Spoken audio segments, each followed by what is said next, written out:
पतिदेव, सब कुछ सहन कर सकती हूँ, पर चोरी का इल्जाम बर्दाश्त नहीं। विजय, मुझ पर ऐसा इल्जाम मत लगाओ। ऐसी बात करने से पहले तुम्हें सोचना तो चाहिए था। क्या तुम्हारी पत्नी ऐसी हरकत कर सकती है? विजय, मैं तुम्हारे साथ हर समझौता करने को तैयार हूँ। इसका मतलब ये नहीं कि तुम मुझ पर चोरी का इल्जाम लगाओगे। तो भी मैं बर्दाश्त कर लूंगी। बहुत दुखी थी मधु। उसके दिल का दर्द बाहर आ रहा था। मधु, मैं तुम पर इल्जाम नहीं लगा रहा। मैं सिर्फ तुमसे पूछ रहा हूं कि क्या तुमने भाभी की अंगूठी देखी? अगर वो तुम्हारी अलमारी में देखना चाहती हैं तो उन्हें देखने दो, उन्हें तसल्ली हो जाएगी। विजय बोला। नहीं विजय, मेरी अलमारी की तलाशी लेने का मतलब मेरी बेइज्जती करना है। अगर तुम ये करोगे तो मैं यहाँ नहीं रह सकती, जहाँ सब मुझे चोर की निगाह से देखते हैं। देख लिया देवर जी, जिसका मन साफ हो वो तलाशी देने से क्यों डरेगा? इसे कहते हैं कि चोर की दाढ़ी में तिनका। मेरी अंगूठी जरूर आपकी पत्नी ने ही चुराई है। मधु की जेठानी कविता हाथ नचाते हुए बोली। विजय लाचारी से मधु की तरफ देख रहा था, मानो कहना चाह रहा हो कि एक बार तलाशी लेने दो, वो शांत हो जाएंगी। विजय, अगर अंगूठी मेरे पास नहीं मिली तो जेठानी जी की अलमारी की भी तलाशी लेनी होगी, और अगर अंगूठी उनके पास ही मिली तो मैं इस घर में नहीं रहूंगी। हार कर मधु बोली।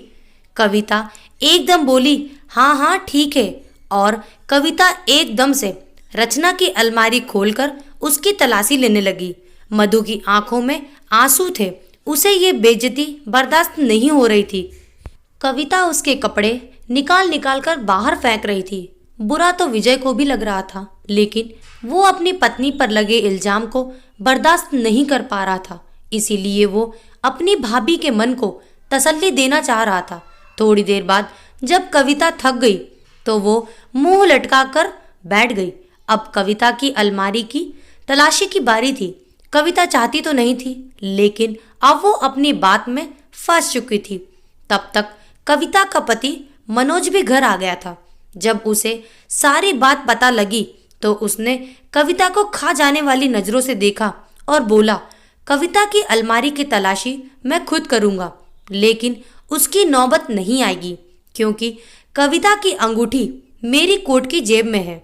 कल रात नए साल की पार्टी से लौटते वक्त कविता को इस अंगूठी से परेशानी हो रही थी, क्योंकि सर्दियों की वजह से इसके हाथ की उंगलियां सूज रही हैं। मैंने इस पर गुस्सा भी किया था कि अगर नहीं पहन सकती थी तो दिखावे के लिए क्यों पहनी।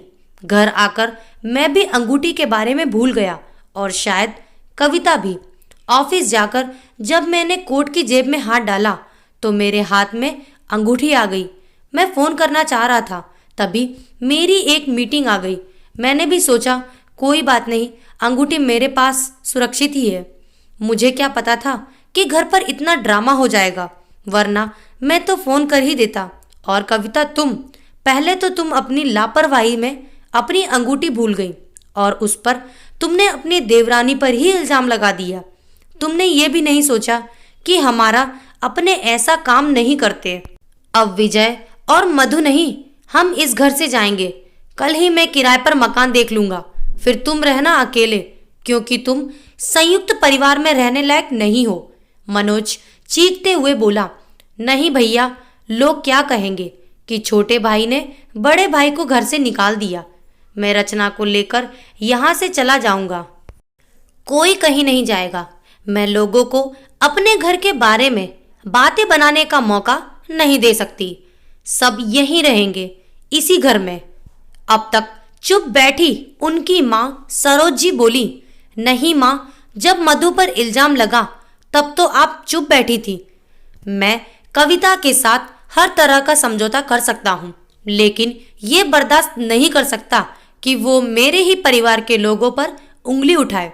अगर आपको हमारे साथ चलना हो तो आप चल सकती, लेकिन मधु इस घर को छोड़कर कहीं नहीं जाएगी, कहकर मनोज वहां से चला गया। विजय ने मधु को गले लगा लिया।